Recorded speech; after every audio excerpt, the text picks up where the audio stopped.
Durante grande parte da história, filosofia não era uma palavra usada de maneira indiscriminada.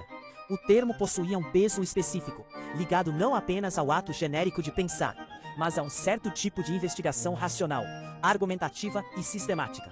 Nem todo sábio era filósofo. Nem todo poeta, sacerdote, legislador, místico ou mestre religioso era colocado nessa categoria. Havia distinções claras entre teologia, poesia sapiencial, tradição ritual, mitologia, moral prática e filosofia propriamente dita.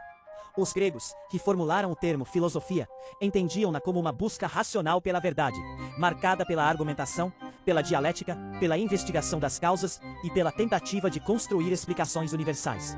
Mesmo quando misturada à religião ou à metafísica, a filosofia ainda carregava uma exigência intelectual específica: justificar racionalmente aquilo que afirmava.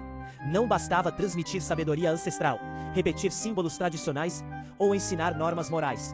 Era necessário argumentar, demonstrar, debater e submeter ideias à crítica. Durante séculos, essa distinção permaneceu relativamente clara. Um rabino não era automaticamente chamado de filósofo apenas porque refletia sobre Deus. Um poeta persa não era classificado como filósofo apenas porque escrevia sobre a existência.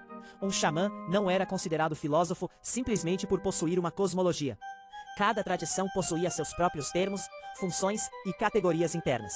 A mudança ocorre sobretudo a partir do século XIX e explode no século XX, quando a modernidade passa a desenvolver uma obsessão por transformar toda a produção intelectual humana em partes equivalentes de uma grande história universal do pensamento.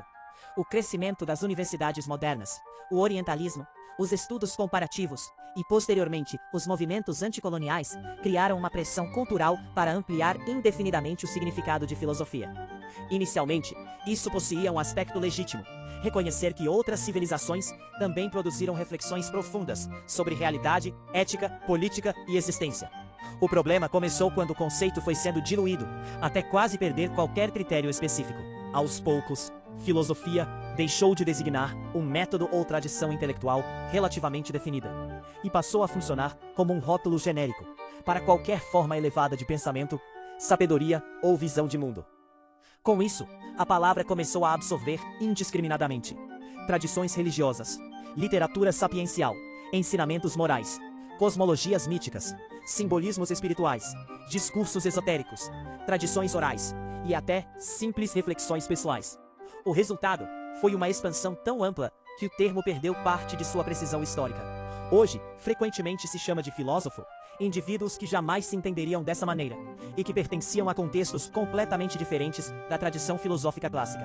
Em muitos casos, aplica-se retroativamente uma categoria ocidental moderna sobre culturas que organizavam o conhecimento de outra forma. Essa universalização do termo frequentemente parte de uma boa intenção: evitar eurocentrismo e reconhecer o valor intelectual de outros povos, mas acaba criando outro problema: o apagamento das diferenças reais entre as tradições. Em vez de respeitar cada civilização em seus próprios termos, força-se tudo para dentro de uma mesma categoria abstrata chamada filosofia. Paradoxalmente, ao tentar valorizar todas as culturas igualmente, muitas vezes acaba-se ocidentalizando todas elas. Afinal, chamar tudo de filosofia pressupõe que a maneira ocidental de classificar o conhecimento é universalmente válida. Assim, o sacerdote védico, o mestre taoísta, o contador de mitos africano, o teólogo medieval e filósofo aristotélico acabam colocados artificialmente lado a lado, como se realizassem exatamente o mesmo tipo de atividade intelectual. Além disso, a ampliação excessiva do termo produz uma consequência prática: torna-se cada vez mais difícil distinguir entre reflexão filosófica rigorosa e mera expressão subjetiva. Se toda visão de mundo é filosofia, então filosofia deixa de significar algo específico. O conceito torna-se tão abrangente que quase perde utilidade. Isso não significa negar profundidade às tradições não europeias, nem afirmar que apenas gregos ou europeus produziram pensamento sofisticado. O problema não é reconhecer inteligência fora do Ocidente. O problema é tratar todas as formas de sabedoria como equivalentes sob um único rótulo, ignorando diferenças fundamentais de método, finalidade, linguagem e estrutura intelectual. Talvez o verdadeiro respeito às civilizações antigas esteja menos em chamar todas elas de filosofia e mais em compreender cada uma segundo suas próprias categorias, sem a necessidade de traduzir toda forma de conhecimento para conceitos modernos e universais.